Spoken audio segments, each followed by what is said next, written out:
한 절씩 교독하시겠습니다.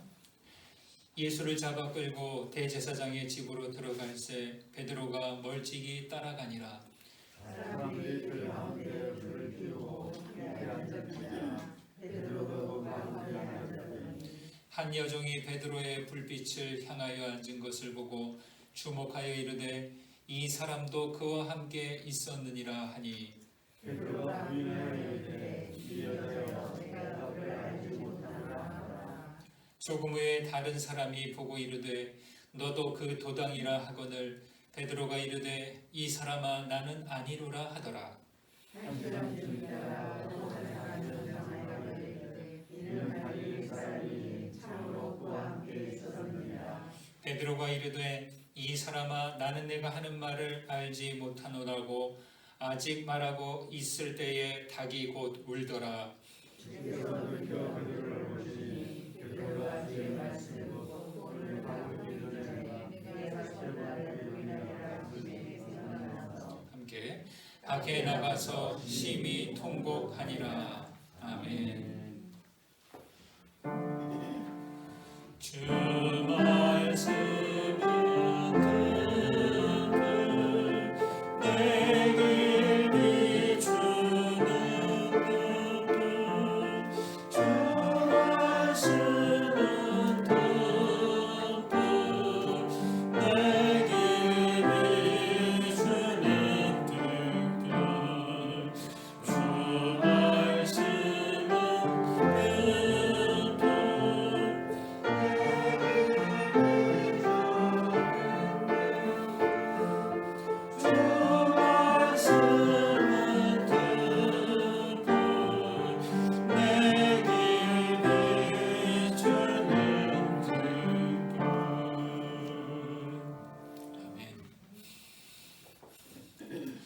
우리 생명이신 하나님의 은총이 이 예배 오신 여러분과 함께 하시기를 축원합니다.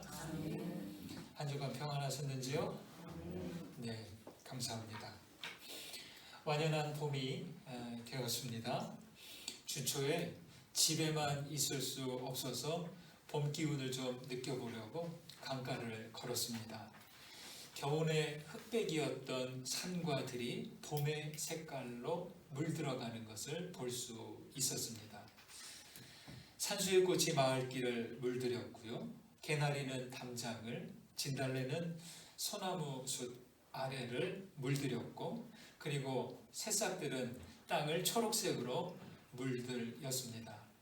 어떤 색깔이든 그 모든 봄의 색들은 생명의 빛깔들입니다. 저는 대지가 이렇게 생명의 빛깔로 물드는 장면을 참 좋아합니다.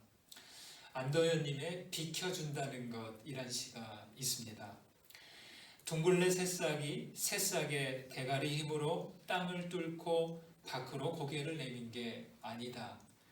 땅이 제 몸 거죽을 열어 비켜주었으므로 저렇듯이 연두가 태어난 것. 땅이 비켜준 자리 누구도 구멍이라 말하지 않는데 둥글레는 미안해서 초록을 펼쳐 가린다. 비켜준다라는 말이 참 가슴에 와 닿았습니다. 생명 자체의 힘도 있지만 그 생명이 바깥으로 나오려면 땅이 비켜주어야 한다는 거죠. 그렇지 않나요?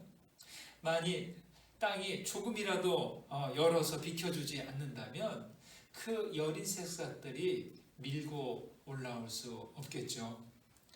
절벽이나 바위를 보면 그 사이에 풀들이 자라고 나무들이 서 있는 것을 봅니다. 어떻게 그럴 수 있을까요? 바위 사이에 틈이 있고 그 틈에 시간이 지나면서 흙이 쌓이면 풀과 나무가 뿌리를 내리는 거죠. 조금의 틈도 없어 보이는 바위가 자리를 내주었기에 생명들이 그래도 그 딱딱한 바위에 붙어 사는 겁니다. 생명은 이렇게 비켜주고 틈을 내어준 곳에서 삽니다. 마찬가지로 우리도 그렇게 존재하는 거죠. 생명의 바탕이신 하나님께서 비켜주고 틈을 내주셨기에 지금 우리가 여기서 살고 있습니다. 여러분, 산다는 것 이런 것 아닐까요? 하나님의 긍휼과 자비로 살듯이 우리도 누군가에게 자비와 긍휼로 틈을 내어주고 비켜주며 사는 것 아닐까요? 땅이 몸과 죽을 열어 비켜줌으로써 새싹이 나서 초록빛으로 물들이듯이 우리도 하나님의 사랑의 빛으로 살아가야 할 것입니다.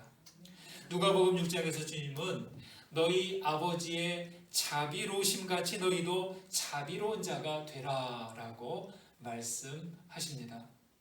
여러분, 하나님을 신앙한다는 것은요, 우리 삶에 이 자비의 틈을 마련하는 것입니다. 이 봄 온 땅이 생명의 색으로 물들어갈 때 우리도 이웃한 생명을 위해 자비와 사랑의 틈을 더욱 넓혀가시는 우리 모두 되시기를 소망합니다.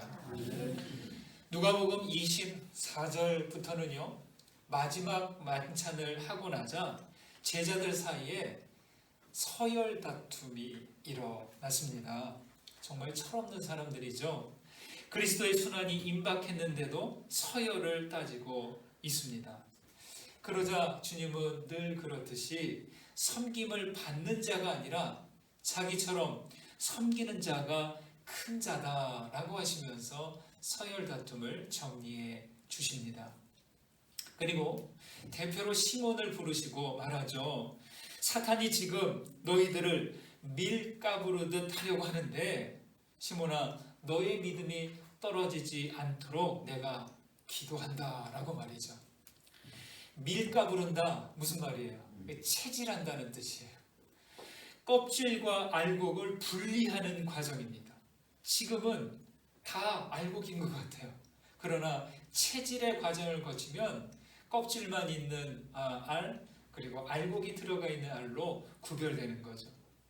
이 말에 베드로는 충성을 맹세하듯이 예수님과 함께 감옥에도 가겠다고, 죽는 데에도 따라가겠다고 힘주어 말합니다. 베드로가 이렇게 말한 이유는 아마도 그가 서열상 제일 앞에 있었기 때문이 아닐까 생각되어집니다. 여러분, 목소리를 크게 해서 그렇게 당당하게 말하면 실제로 그렇게 될까요? 알곡 믿음일지 쭉정이 믿음일지는 체질을 해봐야 알 것입니다. 베드로는 자신이 어떤 수준인지 알지 못했고 세상이 주는 그 체질이 무엇인지 지금 알지 못합니다. 예수님은 그날 밤과 새벽 사이에 베드로가 어떻게 될지를 예고하십니다. 어떻게 말씀합니까? 오늘 다 굴기 전에 네가 3번 나를 모른다고 부인하리라 라고 말씀합니다. 사탄은 밀가부르듯 체질하여 고소하지만 주님은 그래도 그 혹독한 시험 가운데서도 믿음을 잃지 않도록 중보하십니다. 알곡과 쭉정이의 차이는 뭘까요? 그것은 바로 믿음이 있고 없음의 차이입니다. 여러분, 우리는 어떨까요? 체질하듯이 거칠게 흔들어대는 삶의 시련 속에서 우리는 알곡으로 나올 수 있을까요? 역경을 지날 때 우리의 믿음은 떨어지지 않고 잘 붙어 있을까요? 우리는 베드로가 주님의 예고대로 3번이나 부인한 일을 잘 알고 있습니다.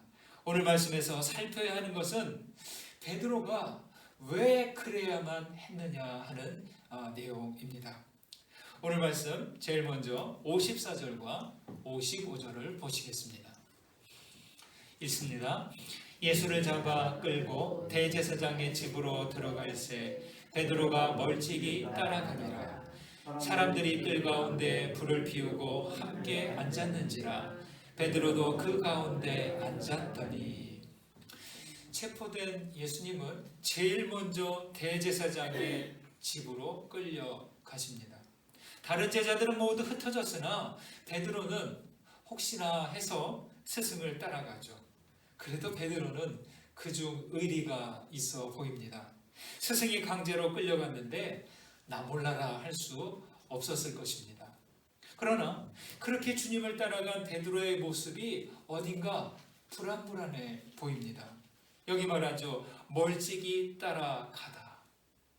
불가에 모인 사람들 가운데 앉았다라고 합니다. 베드로는 되도록 주님과 가까이 있어야 하지만 그럴 수 없었습니다. 자칫 자기 신변도 위험해질 수 있기 때문이죠. 여러분, 사실 멀찍이가 아니라 가까이 따라가야 하고 사람들 가운데가 아니라 주님 곁에 있어야 합니다. 체포되기 직전까지 그는 예수님과 동고동락한 사이입니다. 서열의 앞자리를 빼앗기지 않으려고 예수님 가까이에서 늘 함께했어요. 예수님께 또 충성을 다짐하기까지 했는데 그런 시몬이 지금은 멀찍이 거리를 두고 있습니다. 이 모습은 지금 베드로의 심리적 거리가 그만큼 멀어졌다는 것을 말해줍니다. 불 주위에 앉았을 때 불빛이 얼굴에 이렇게 이글거리는 불빛이 비칠 거 아닙니까? 그때 베드로의 표정이 어땠을까요? 그럼 한번 상상해 보십시오. 잔뜩 긴장했을 것이고 주위를 경계하고 눈치 보는 그런 표정이었을 것입니다. 그리고 동시에 그의 생각과 감정은 뒤섞이고 있었을 것입니다. 여기 33절에 보면, 앞에 33절에 보면 감옥까지 간다, 죽는 데까지 따라가겠다고 하던 그 각오, 지금 어디로 갔는지 찾지 못하겠습니다. 이론 시험은 통과했을지 몰라도 실제 현장 실기 시험을 통과할 수 있을까요? 여러분, 우리도 언제든지 이와 같은 상황에 마주할 수 있음을 알아야 합니다. 이처럼 난감한 상황에서 믿음을 지켜야 한다고 얼마든지 머리로는 압니다. 얼마든지 우리 가슴으로는 믿음을 잃지 않겠다고 다짐할지 모릅니다. 하지만 우리도 실제 상황이 된다면 어떻게 될지 모릅니다. 예수님은 이제 십자가를 지기 위해 첫 계단에 올라서셨습니다. 우리가 주님의 십자가를 대신할 수는 없지만 고난의 길에 들어서신 예수님과 마음으로라도 함께 할 수 있어야 합니다. 갑자기 되지는 않을 겁니다. 평소에 주님을 얼마나 신뢰하느냐, 진리의 말씀을 우리가 얼마나 꼭 붙들고 있느냐에 따라 우리들 믿음의 태도는 그때그때 달라지게 될 겁니다. 주님을 신뢰하지 못하면 곁에 있다고 해도 마음의 거리는 한참 멀어질 것입니다. 라이너 마이너 릴케라는 시인의 넓어지는 원이라는 시가 있더라고요. 짧은데 한번 들어보세요. 넓은 원을 그리며 나는 살아가네. 그 원은 세상 속에서 점점 넓어져 가네. 나는 아마도 마지막 원을 완성하지 못할 것이지만 그 일에 내 온 존재를 바친다네. 예. 여러분, 우리 사람들 마음 안에는 하나의 원이 있대요. 근데 이 원이 그때그때 그 넓이가 달라진다는 거죠. 인생을 사는 동안 그 원이 넓어지는 사람이 있는가 하면 그 원이 더 좁아지는 사람이 있습니다.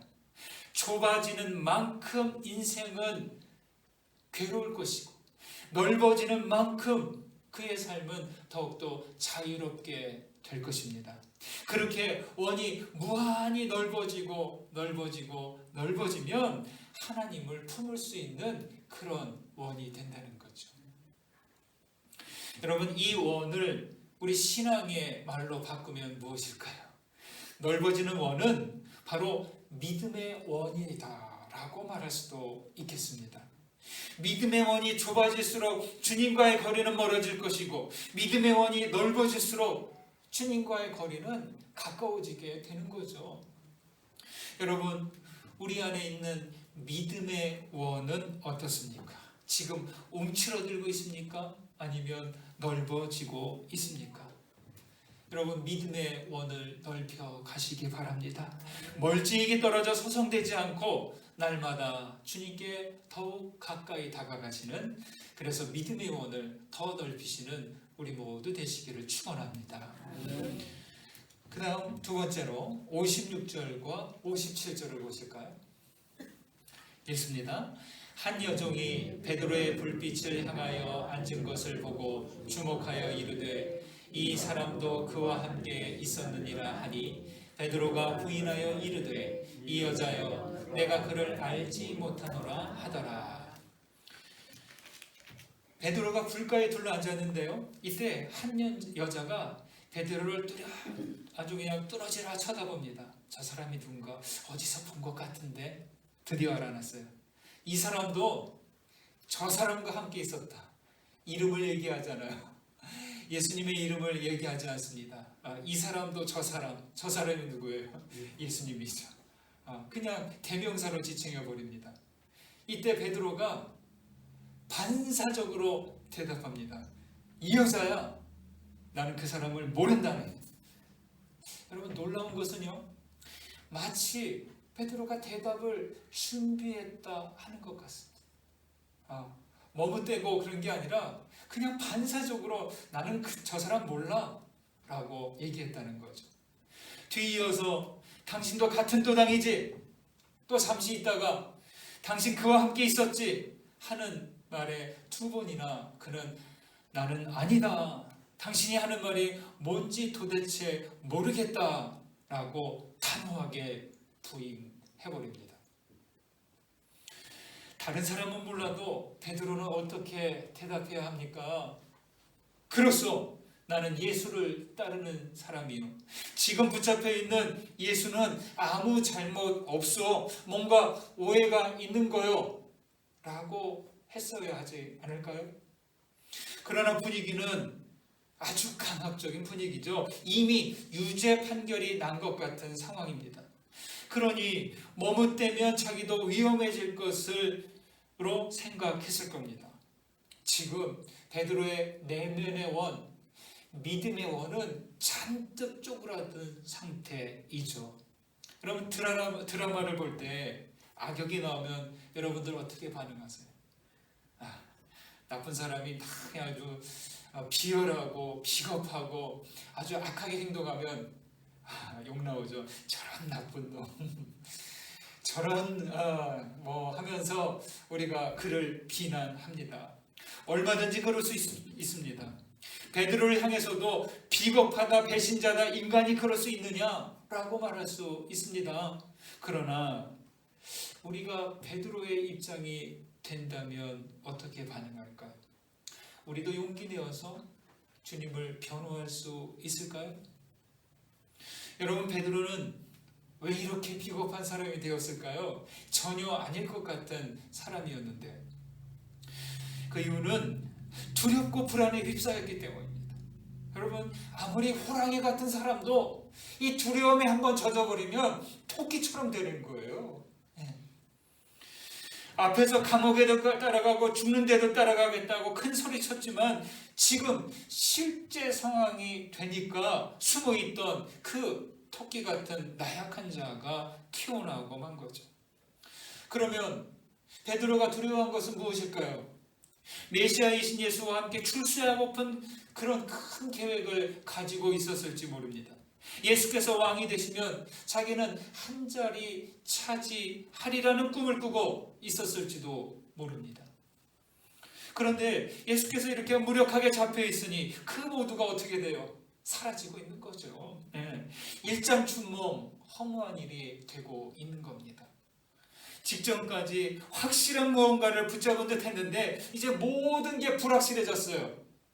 두려워져 가고 있었던 것이죠. 그 두려움에 예수께 배운 가르침들이 파묻혀버리고 혼란한 상황에서 그 가르침들이 아무런 힘을 쓰지 못하는 상태가 된 거죠. 여러분 사실 무언가를 배웠다, 어떤 유익한 것을 보았다라고 해서 그것이 금방 내 것이 되지 않는다는 거예요. 그 배운 것들을 자기 속에 자기 생각으로 자기 가치관으로 내면화시키는 그런 과정이 있어야 합니다. 시간이 필요합니다.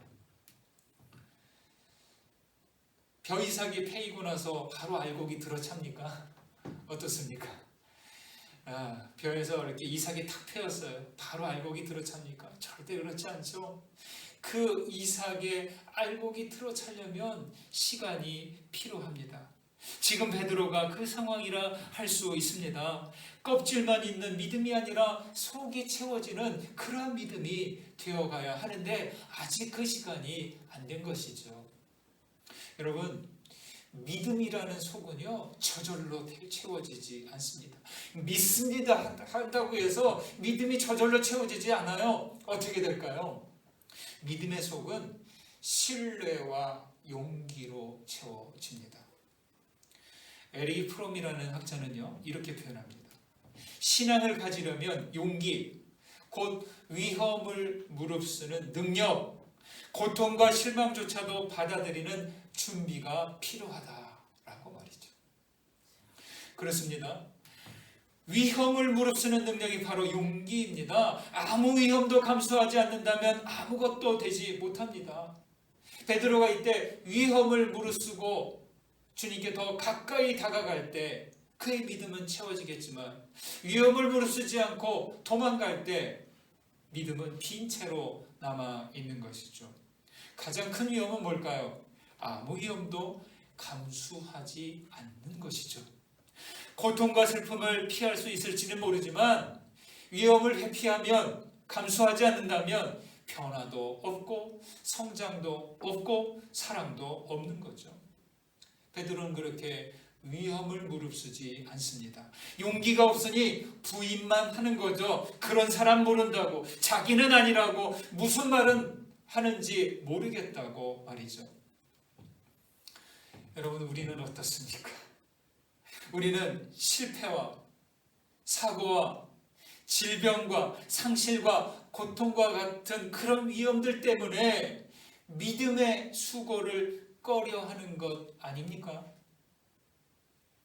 여러분, 우리는 언제 어디서나 그리스도의 사람들이어야 합니다.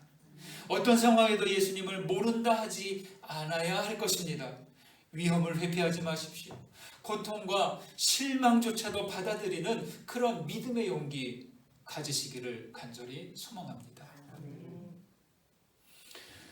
그 다음 60절에서 62절 다시 한번 읽어보겠습니다. 읽습니다. 베드로가 이르되 이 사람아 나는 내가 하는 말을 알지 못하노라고 아직 말하고 있을 때 닭이 곧 울더라. 주께서 돌이켜 베드로를 보시니 베드로가 주의 말씀 곧 오늘 닭 울기 전에 내가 3번 나를 부인하리라 하심이 생각나서 밖에 나가서 심히 통곡하니라. 여러분, 이 부분 마치 드라마의 각본처럼 아주 극적인 장면이죠.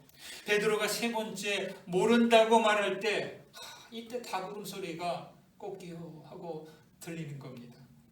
닭 울음소리는 베드로와 예수님께 동시에 들렸을 것입니다. 닭 울음소리에 주님은 신문 받다가 고개를 돌려 저 멀리 있는 뜰에 있는 베드로를 쳐다보았을 것이고 베드로에겐 주님이 하신 그 예고의 말씀이 생각이 난 거죠.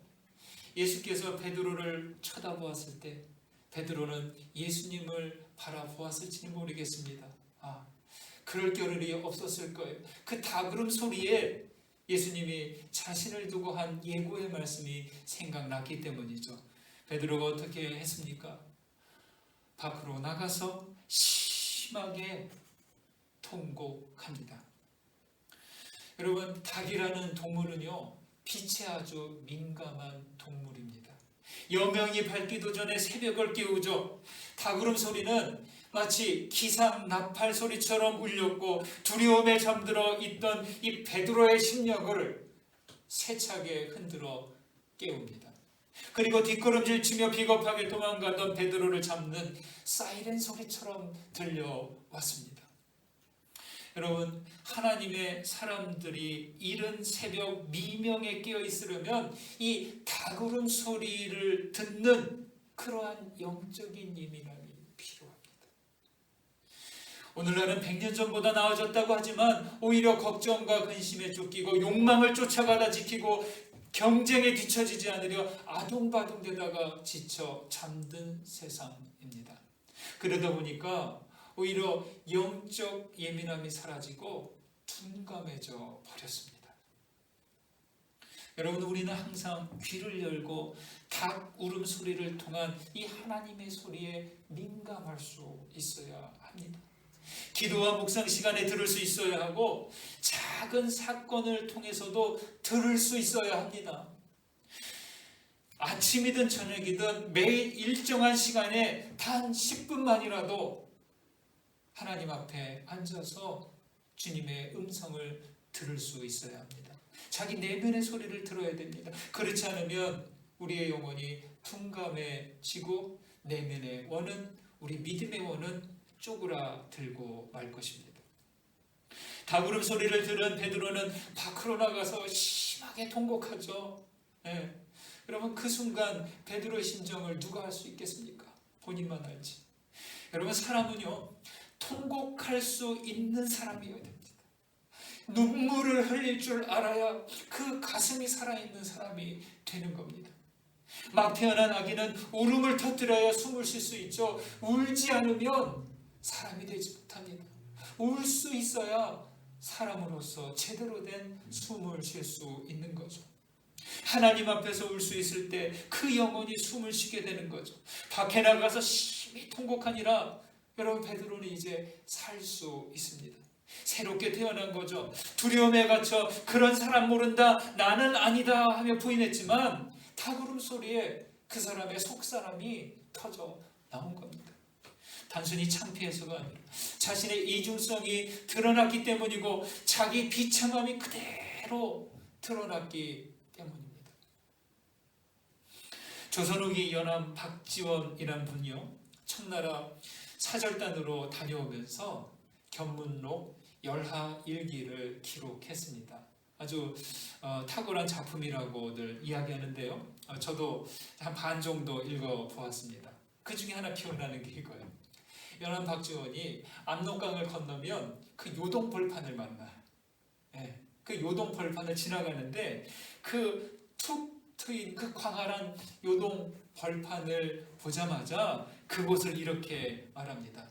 통곡하기에 좋은 장소. 그래서 한자로 호곡장 이렇게. 아주 그냥 엉엉대고 울기에 참 좋다. 툭 트여 있으니까 라고 말이죠. 남자는 쉽게 울지 않지만 한 번 울면 크게 울고 아무 곳에서나 울지 않죠. 벌판이 좋은 울음터가 되는 이유는 목 놓아 통곡하며 울어도 소리가 흩어져 퍼져나가기 때문이죠. 여러분, 사람들에게, 특히 믿음의 사람에게 자기만의 울음터가 있어야 됩니다. 그래야 살 수 있어요. 청소년 청년 시절 저는 예배당을 저만의 울음터로 삼았습니다. 그냥 어디에 꺼내놓을 수 없을 때, 속이 터져갈 때, 마음의 숨을 쉴 수 있는 곳이 하나도 없을 때 그냥 예배당에 와서 우는 거예요. 그냥 앉으면 터져나와요. 주님, 아버지 하면서 그냥 1시간, 2시간 울었습니다. 그 후에 때론 흐르는 강가에 앉아서, 때론 산봉우리에 올라서 그냥 나도 모르는 울음을 울기도 했습니다. 여러분에게는 어떤 울음터가 있으십니까? 그 어느 곳이든 하나님을 울며 부르며 우시기 바랍니다. 무엇보다도 여러분, 가장 좋은 울음터는 바로 이 십자가 앞에, 십자가 앞에 나와서 우는 겁니다. 사랑하는 여러분, 울 수 있을 때 그 울음을 참지 마시기 바랍니다. 울 수 있어야 사람입니다. 꺽꺽대며 통에 자곡할 때 우리 영혼이 새롭게 태어납니다. 울음은 슬픔을 넘어가게 하는 사다리이고 희망의 정원으로 통하는 창문과도 같습니다. 그때 흘린 눈물은 렌즈가 되어서 새로운 세상을 보게 하는 거죠. 여러분, 언제든 하나님을 부르며 울고 언제든 십자가 앞에 나와서 우십시오. 그 울음을 통해서 비 온 뒤 땅이 굳듯 우리 믿음의 터가 더욱 단단해져서 반석 같은 그런 믿음 되시기를 주님의 이름으로 간절히 축원드립니다. 받은 은혜 생각하면서 거듭의 기도 드리시겠습니다. 말씀 가운데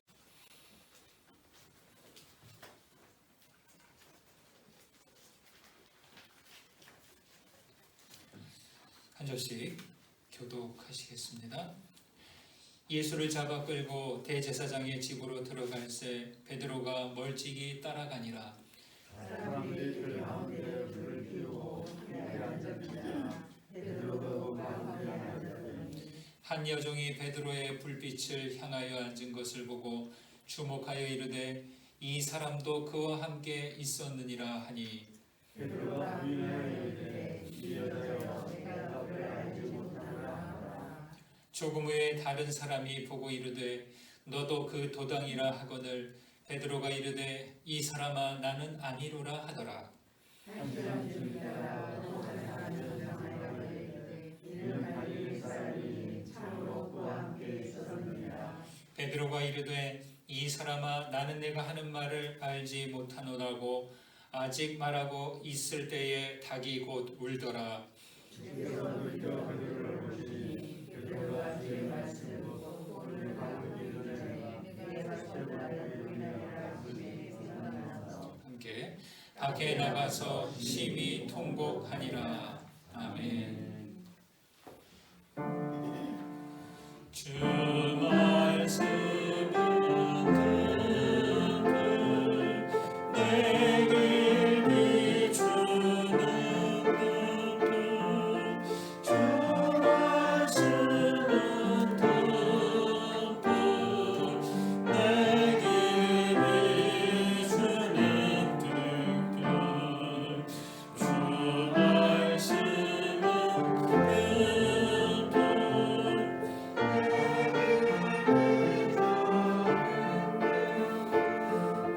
주 말씀은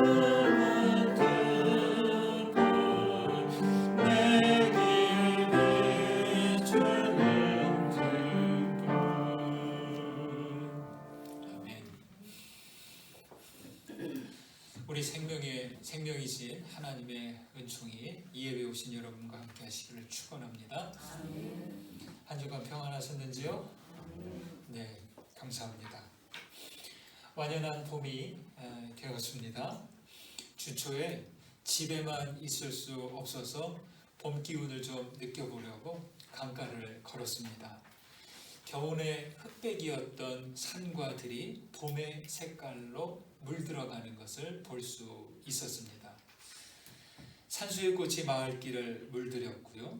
개나리는 담장을, 진달래는 소나무 숲 아래를 물들였고, 그리고 새싹들은 땅을 초록색으로 물들였습니다. 어떤 색깔이든 그 모든 봄의 색들은 생명의 빛깔들입니다. 저는 대지가 이렇게 생명의 빛깔로 물드는 장면을 참 좋아합니다. 안도현님의 비켜준다는 것이란 시가 있습니다. 둥글레 새싹의 대가리 힘으로 땅을 뚫고 밖으로 고개를 내민 게 아니다. 땅이 제 몸 거죽을 열어 비켜 주었으므로 저렇듯이 연두가 태어난 것. 땅이 비켜준 자리 누구도 구멍이라 말하지 않는데 둥글레는 미안해서 초록을 펼쳐 가린다. 비켜준다라는 말이 참 가슴에 와 닿았습니다. 생명 자체의 힘도 있지만 그 생명이 바깥으로 나오려면 땅이 비켜주어야 한다는 거죠. 그렇지 않나요? 만일 땅이 조금이라도 열어서 비켜주지 않는다면 그 여린 새싹들이 밀고 올라올 수 없겠죠. 절벽이나 바위를 보면 그 사이에 풀들이 자라고 나무들이 서 있는 것을 봅니다. 어떻게 그럴 수 있을까요? 바위 사이에 틈이 있고 그 틈에 시간이 지나면서 흙이 쌓이면 풀과 나무가 뿌리를 내리는 거죠. 조금의 틈도 없어 보이는 바위가 자리를 내주었기에 생명들이 그래도 그 딱딱한 바위에 붙어 사는 겁니다. 생명은 이렇게 비켜주고 틈을 내어준 곳에서 삽니다. 마찬가지로 우리도 그렇게 존재하는 거죠.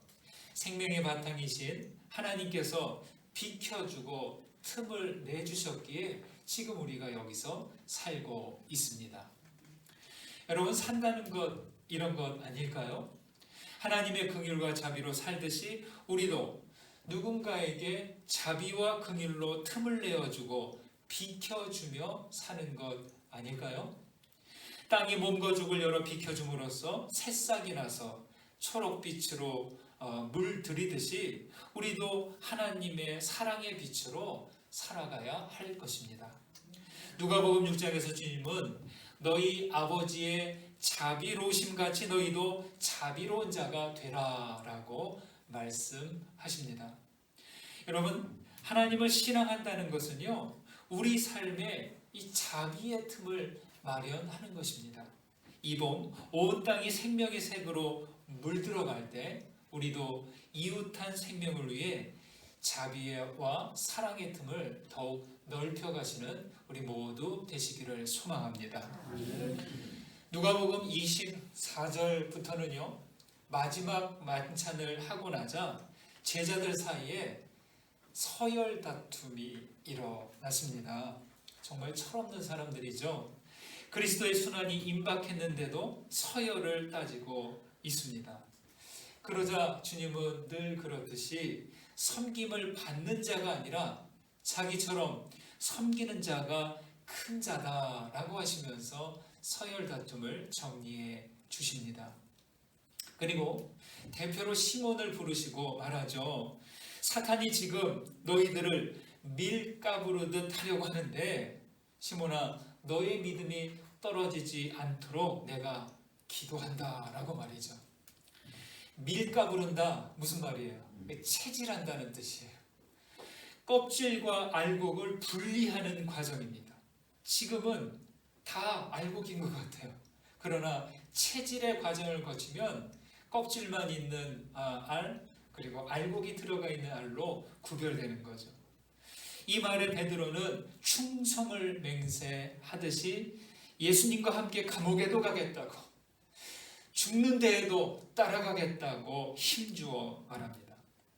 베드로가 이렇게 말한 이유는 아마도 그가 서열상 제일 앞에 있었기 때문이 아닐까 생각되어집니다. 여러분, 목소리를 크게 해서 그렇게 당당하게 말하면 실제로 그렇게 될까요? 알곡 믿음일지 쭉정이 믿음일지는 체질을 해봐야 알 것입니다. 베드로는 자신이 어떤 수준인지 알지 못했고 세상이 주는 그 체질이 무엇인지 지금 알지 못합니다. 예수님은 그날 밤과 새벽 사이에 베드로가 어떻게 될지를 예고하십니다. 어떻게 말씀합니까? 오늘 다 굴기 전에 네가 3번 나를 모른다고 부인하리라 라고 말씀합니다. 사탄은 밀가부르듯 체질하여 고소하지만 주님은 그래도 그 혹독한 시험 가운데서도 믿음을 잃지 않도록 중보하십니다. 알곡과 쭉정이의 차이는 뭘까요? 그것은 바로 믿음이 있고 없음의 차이입니다. 여러분, 우리는 어떨까요? 체질하듯이 거칠게 흔들어대는 삶의 시련 속에서 우리는 알곡으로 나올 수 있을까요? 역경을 지날 때 우리의 믿음은 떨어지지 않고 잘 붙어 있을까요?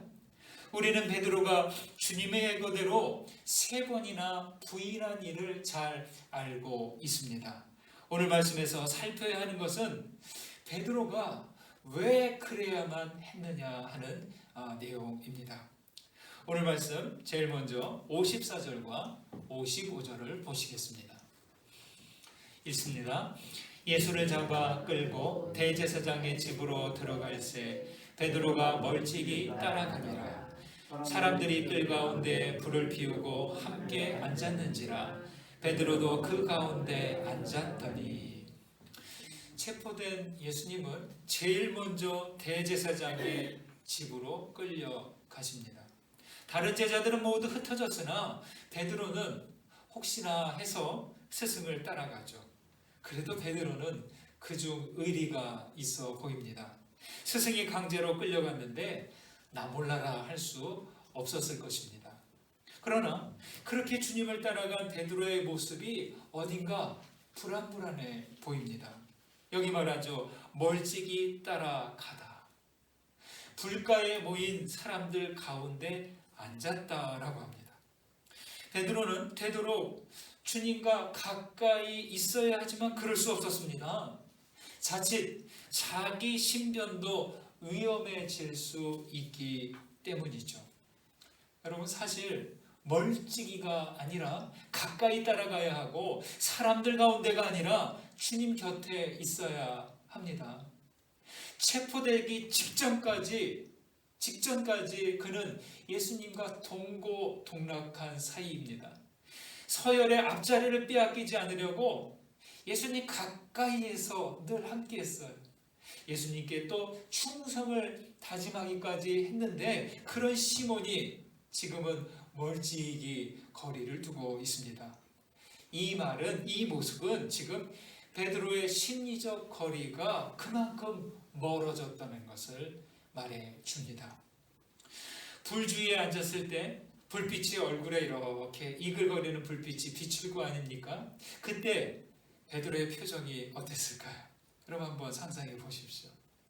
잔뜩 긴장했을 것이고 주위를 경계하고 눈치 보는 그런 표정이었을 것입니다. 그리고 동시에 그의 생각과 감정은 뒤섞이고 있었을 것입니다.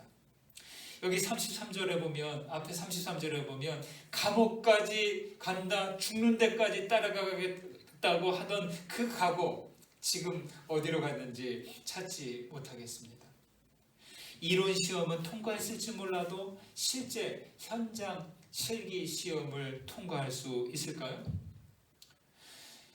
여러분 우리도 언제든지 이와 같은 상황에 마주할 수 있음을 알아야 합니다. 이처럼 난감한 상황에서 믿음을 지켜야 한다고 얼마든지 머리로는 압니다. 얼마든지 우리 가슴으로는 믿음을 잃지 않겠다고 다짐할지 모릅니다. 하지만 우리도 실제 상황이 된다면 어떻게 될지 모릅니다. 예수님은 이제 십자가를 지기 위해 첫 계단에 올라서셨습니다.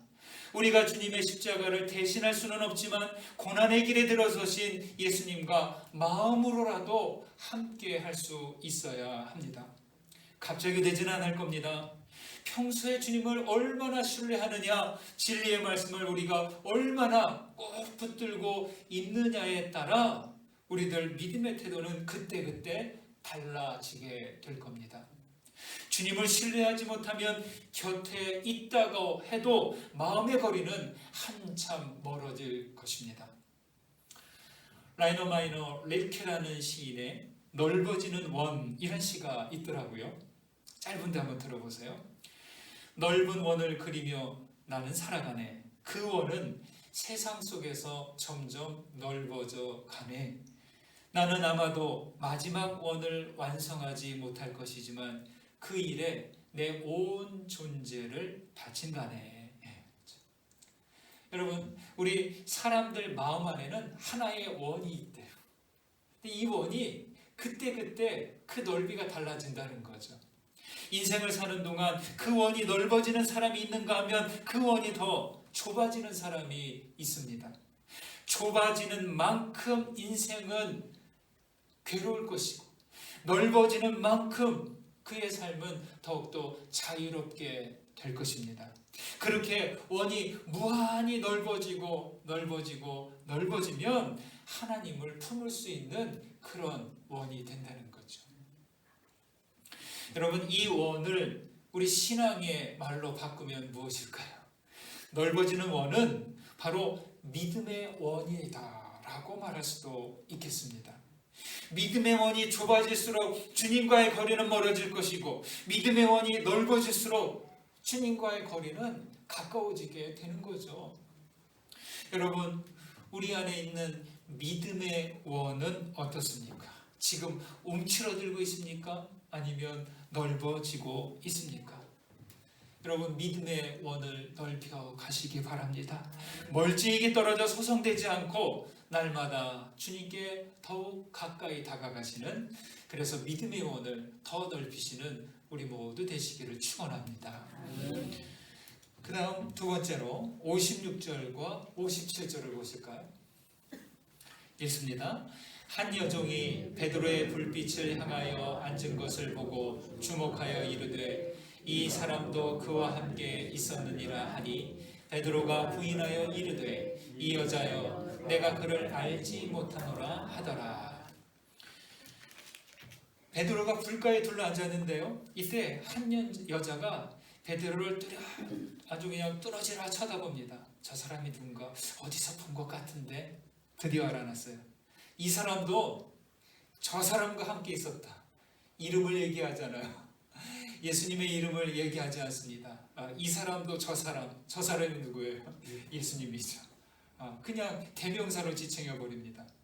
이때 베드로가 반사적으로 대답합니다. 이 여자야, 나는 그 사람을 모른다네. 여러분 놀라운 것은요, 마치 베드로가 대답을 준비했다 하는 것 같습니다. 머뭇대고 그런 게 아니라 그냥 반사적으로 나는 저 사람 몰라 라고 얘기했다는 거죠. 뒤이어서 당신도 같은 또당이지, 또 잠시 있다가 당신 그와 함께 있었지 하는 말에 두 번이나 그는 나는 아니다, 당신이 하는 말이 뭔지 도대체 모르겠다 라고 단호하게 부인해버립니다. 다른 사람은 몰라도 베드로는 어떻게 대답해야 합니까? 그렇소, 나는 예수를 따르는 사람이요. 지금 붙잡혀 있는 예수는 아무 잘못 없어, 뭔가 오해가 있는 거요 라고 했어야 하지 않을까요? 그러나 분위기는 아주 강압적인 분위기죠. 이미 유죄 판결이 난 것 같은 상황입니다. 그러니 머뭇대면 자기도 위험해질 것으로 생각했을 겁니다.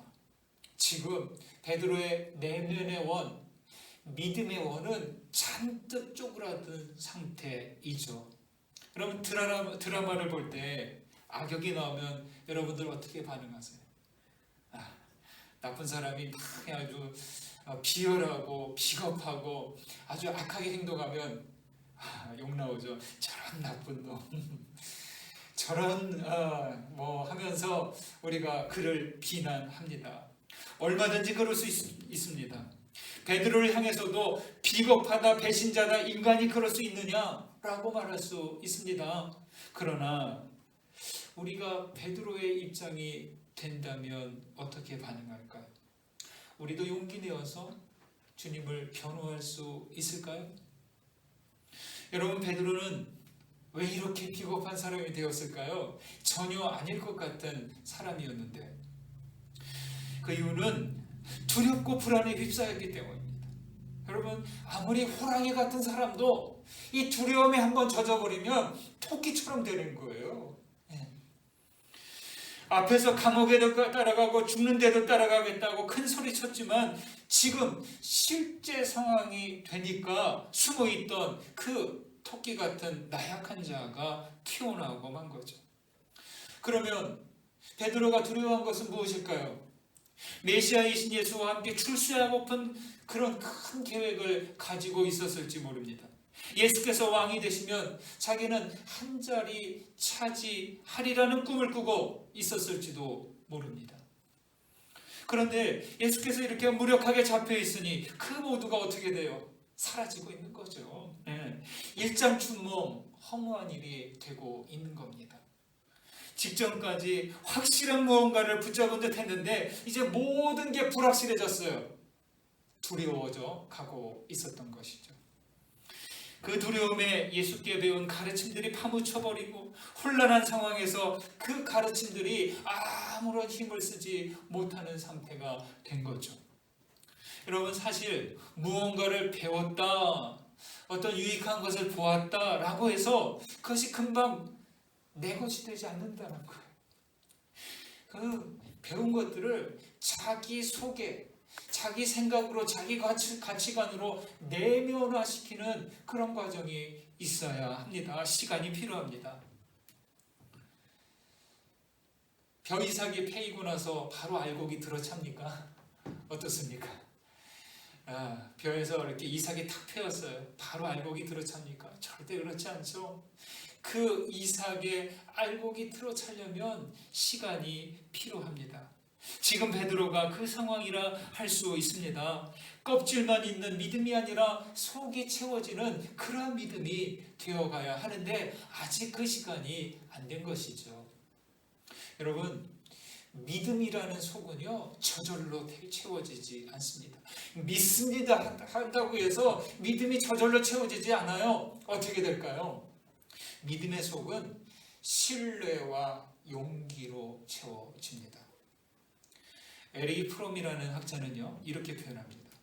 신앙을 가지려면 용기, 곧 위험을 무릅쓰는 능력, 고통과 실망조차도 받아들이는 준비가 필요하다라고 말이죠. 그렇습니다. 위험을 무릅쓰는 능력이 바로 용기입니다. 아무 위험도 감수하지 않는다면 아무것도 되지 못합니다. 베드로가 이때 위험을 무릅쓰고 주님께 더 가까이 다가갈 때 그의 믿음은 채워지겠지만 위험을 무릅쓰지 않고 도망갈 때 믿음은 빈 채로 남아 있는 것이죠. 가장 큰 위험은 뭘까요? 아무 위험도 감수하지 않는 것이죠. 고통과 슬픔을 피할 수 있을지는 모르지만 위험을 회피하면, 감수하지 않는다면 변화도 없고 성장도 없고 사랑도 없는 거죠. 베드로는 그렇게 위험을 무릅쓰지 않습니다. 용기가 없으니 부인만 하는 거죠. 그런 사람 모른다고, 자기는 아니라고, 무슨 말은 하는지 모르겠다고 말이죠. 여러분, 우리는 어떻습니까? 우리는 실패와 사고와 질병과 상실과 고통과 같은 그런 위험들 때문에 믿음의 수고를 꺼려하는 것 아닙니까? 여러분, 우리는 언제 어디서나 그리스도의 사람들이어야 합니다. 어떤 상황에도 예수님을 모른다 하지 않아야 할 것입니다. 위험을 회피하지 마십시오. 고통과 실망조차도 받아들이는 그런 믿음의 용기 가지시기를 간절히 소망합니다. 그 다음 60절에서 62절 다시 한번 읽어보겠습니다. 읽습니다. 베드로가 이르되 이 사람아 나는 내가 하는 말을 알지 못하노라고 아직 말하고 있을 때 닭이 곧 울더라. 주께서 돌이켜 베드로를 보시니 베드로가 주의 말씀 곧 오늘 닭 울기 전에 내가 3번 나를 부인하리라 하심이 생각나서 밖에 나가서 심히 통곡하니라. 여러분, 이 부분 마치 드라마의 각본처럼 아주 극적인 장면이죠. 베드로가 3번째 모른다고 말할 때 이때 닭 울음소리가 꼭기요 하고 들리는 겁니다. 닭 울음소리는 베드로와 예수님께 동시에 들렸을 것입니다. 닭 울음소리에 주님은 신문 받다가 고개를 돌려 저 멀리 있는 뜰에 있는 베드로를 쳐다보았을 것이고 베드로에겐 주님이 하신 그 예고의 말씀이 생각이 난 거죠. 예수께서 베드로를 쳐다보았을 때 베드로는 예수님을 바라보았을지는 모르겠습니다. 그럴 겨를이 없었을 거예요. 그 닭울음 소리에 예수님이 자신을 두고 한 예고의 말씀이 생각났기 때문이죠. 베드로가 어떻게 했습니까?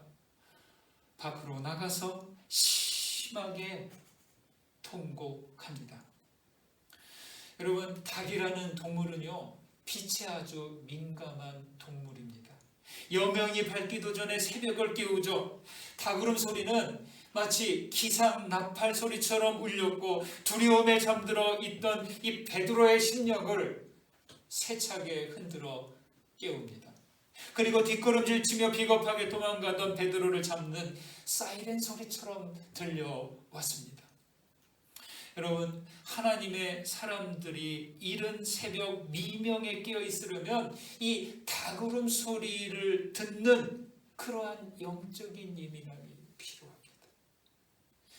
오늘날은 100년 전보다 나아졌다고 하지만 오히려 걱정과 근심에 쫓기고 욕망을 쫓아가다 지키고 경쟁에 뒤처지지 않으려 아둥바둥대다가 지쳐 잠든 세상입니다.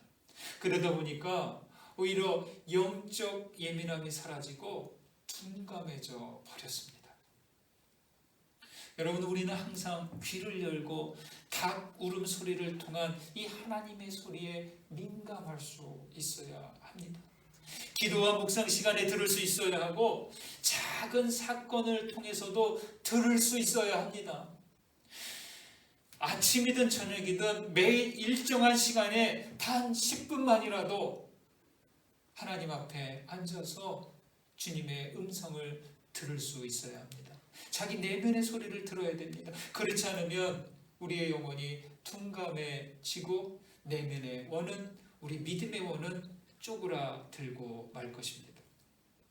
닭울음 소리를 들은 베드로는 밖으로 나가서 심하게 통곡하죠.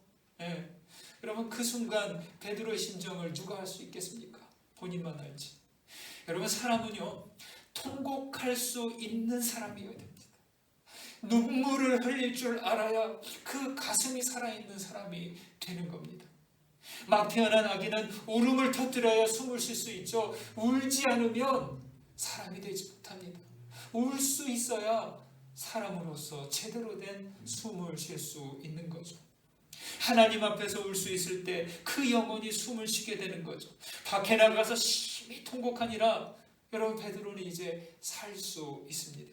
새롭게 태어난 거죠. 두려움에 갇혀 그런 사람 모른다, 나는 아니다 하며 부인했지만 닭울음 소리에 그 사람의 속사람이 터져 나온 겁니다. 단순히 창피해서가 아니라 자신의 이중성이 드러났기 때문이고 자기 비참함이 그대로 드러났기 때문입니다. 조선 후기 연암 박지원이라는 분이요, 청나라 사절단으로 다녀오면서 견문록 열하 일기를 기록했습니다. 아주 탁월한 작품이라고들 이야기하는데요. 저도 한 반 정도 읽어보았습니다. 그 중에 하나 기억나는 게 이거예요. 연암 박지원이 압록강을 건너면 그 요동 벌판을 만나. 그 요동 벌판을 지나가는데 그 툭 트인 그 광활한 요동 벌판을 보자마자 그곳을 이렇게 말합니다. 통곡하기에 좋은 장소. 그래서 한자로 호곡장 이렇게. 아주 그냥 엉엉대고 울기에 참 좋다. 툭 트여 있으니까 라고 말이죠. 남자는 쉽게 울지 않지만 한 번 울면 크게 울고 아무 곳에서나 울지 않죠. 벌판이 좋은 울음터가 되는 이유는 목 놓아 통곡하며 울어도 소리가 흩어져 퍼져나가기 때문이죠. 여러분, 사람들에게, 특히 믿음의 사람에게 자기만의 울음터가 있어야 됩니다. 그래야 살 수 있어요. 청소년 청년 시절 저는 예배당을 저만의 울음터로 삼았습니다. 그냥 어디에 꺼내놓을 수 없을 때, 속이 터져갈 때, 마음의 숨을 쉴 수 있는 곳이 하나도 없을 때 그냥 예배당에 와서 우는 거예요. 그냥 앉으면 터져나와요. 주님, 아버지 하면서 그냥 1시간, 2시간 울었습니다. 그 후엔 때론 흐르는 강가에 앉아서, 때론 산봉우리에 올라서 그냥 나도 모르는 울음을 울기도 했습니다. 여러분에게는 어떤 울음터가 있으십니까?